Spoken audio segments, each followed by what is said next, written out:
Day 7, Part 1 of our 2024 Alaskan vacation, we talk about the Byers Lake Nature Walk and exploring the quirky town of Talkeetna.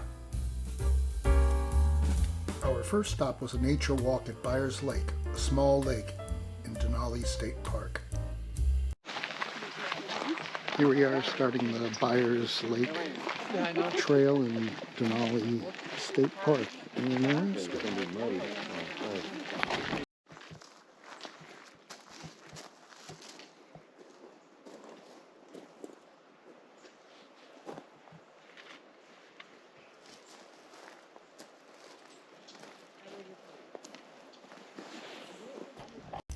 Byers Lake rests within Dena'ina Elnena, the indigenous Dena'ina people's homeland.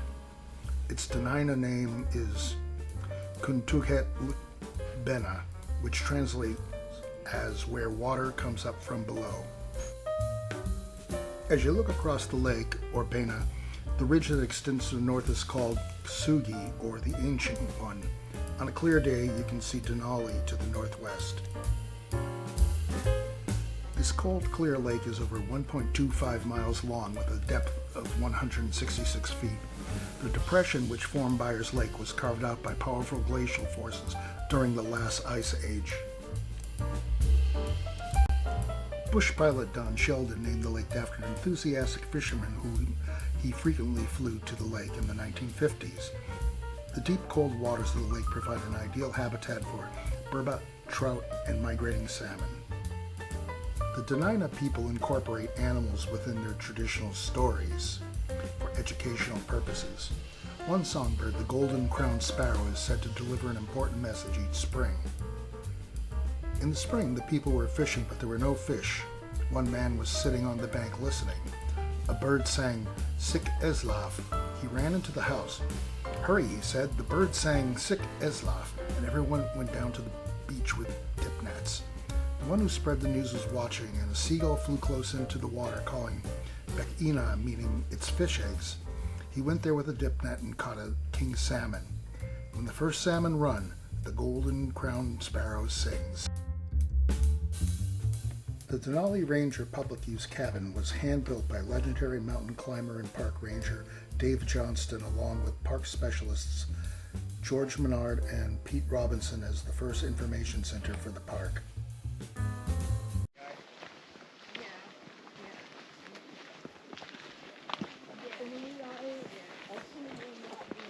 And we're now coming up to the Byers Lake.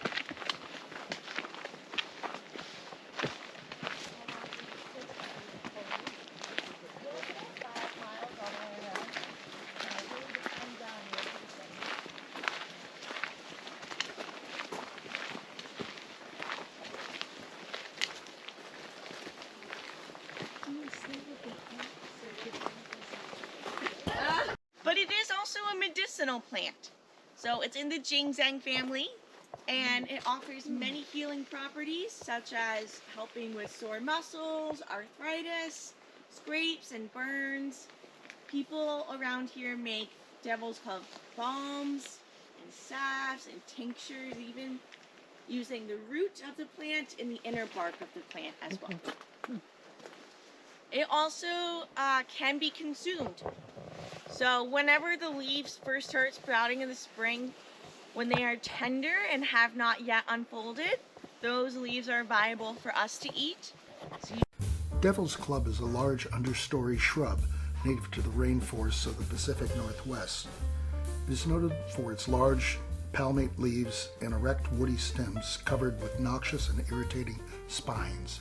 It is also known as Alaskan ginseng. Devil's Club generally grows to 3.5 feet. The plant has been used ceremonially by the Tlingit, Tsimshian, and Haydap people. The creeping dogwood, and it is related to the dogwood tree that you may be familiar with. The berries are also known as the bunchberry. So these berries are edible. They are mild, very mild, a little bit sweet depending on how ripe they are, and very thick as well. So they have a lot of pectin, which makes them good for adding into jams and jellies. And absolutely feel free to pick one. So Start with one. So which ones are the deadly ones? That one's back there. So the tiny devil's ones. club berries are in a cone shape with large leaves, Those are, whereas okay. these Cornus canadensis is a species of flowering plant of the dogwood family. It is commonly known as creeping dogwood and bunchberry. It is a creeping rhizotomous perennial growing to about 8 inches tall. There's a loon. If anyone is interested in getting a closer look at our loon right over here, I have some binoculars for you. I want to make sure folks who are just walking in see that loon. Anybody want to use my binoculars to get a good look at the feather pattern? Loons are a group of aquatic birds found in much of North America. They can be distinguished by their distinct call.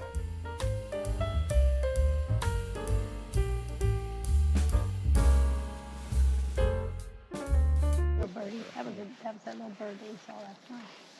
They have a very large woodpecker here. My friend lived in Denver for a couple years. Oh. In downtown. Oh yeah? It's crazy. Huntsville, Yeah. too, in Texas. He loves the hiking in the spring and stuff. Once again, here's another view of Byers Lake.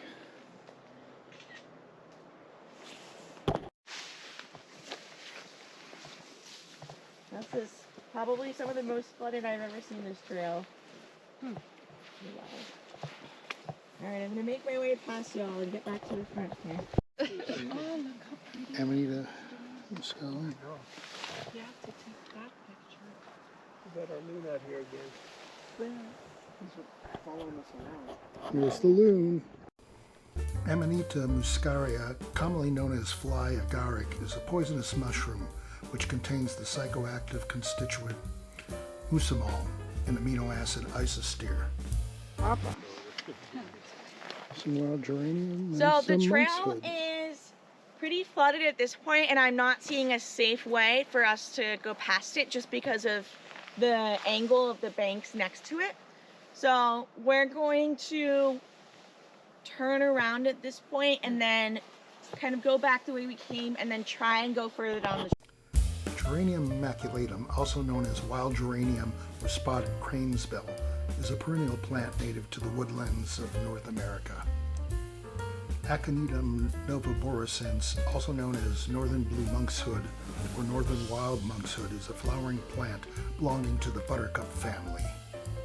It's also known as wolfsbane.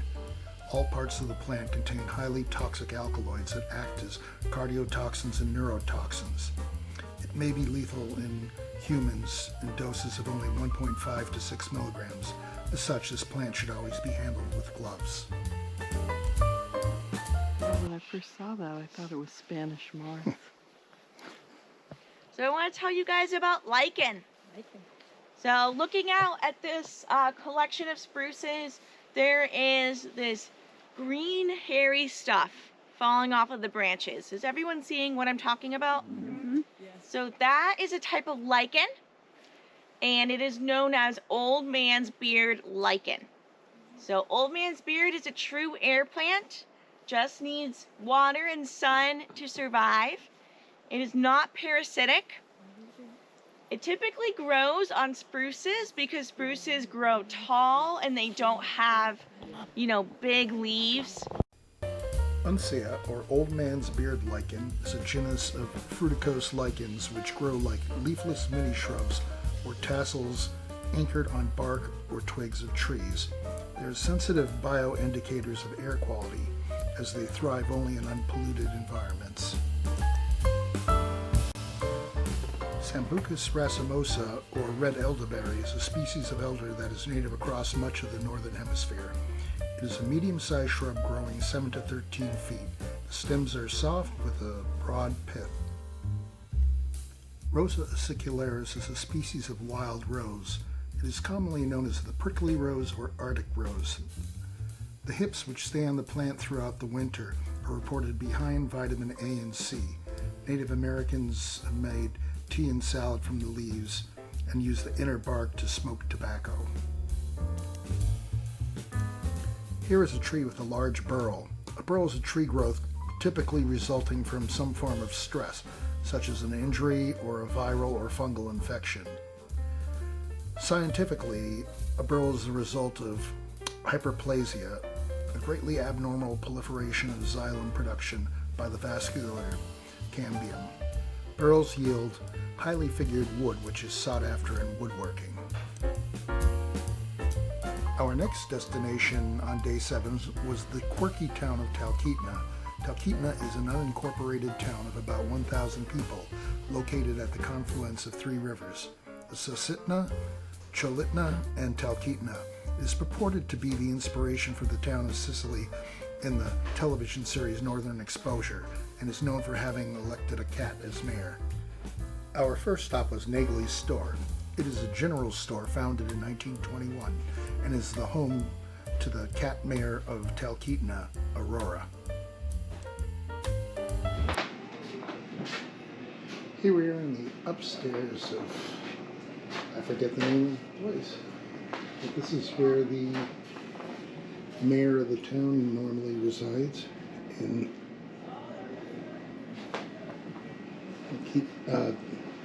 Talkeetna.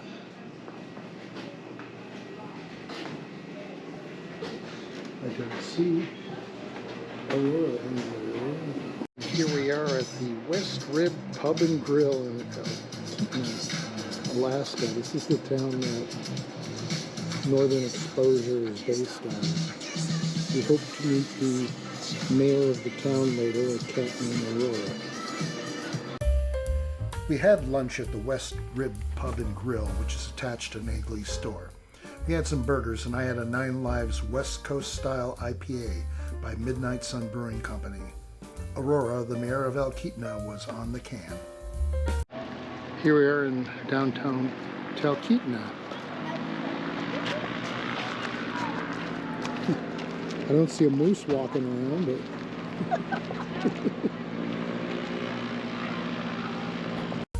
Here you can see the historic Fairview Inn, which was completed in 1923. President Warren G. Harding visited the Fairview in 1923 when he returned from the ceremonial opening of the railroad in Nenana. Rumor has it that Harding dined and received a haircut while at the Fairview. Harding died shortly after his visit to Alaska, spurring rumors that he might have been poisoned while dining at the Fairview. And here we are, further in downtown Talkeetna.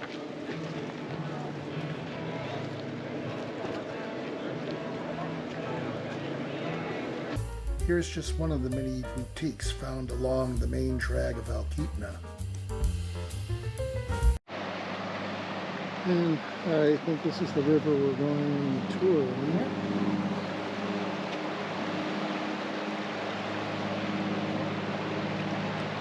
And that's looking towards Denali.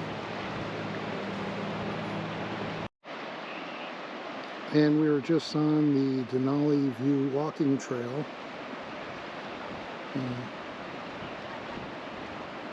And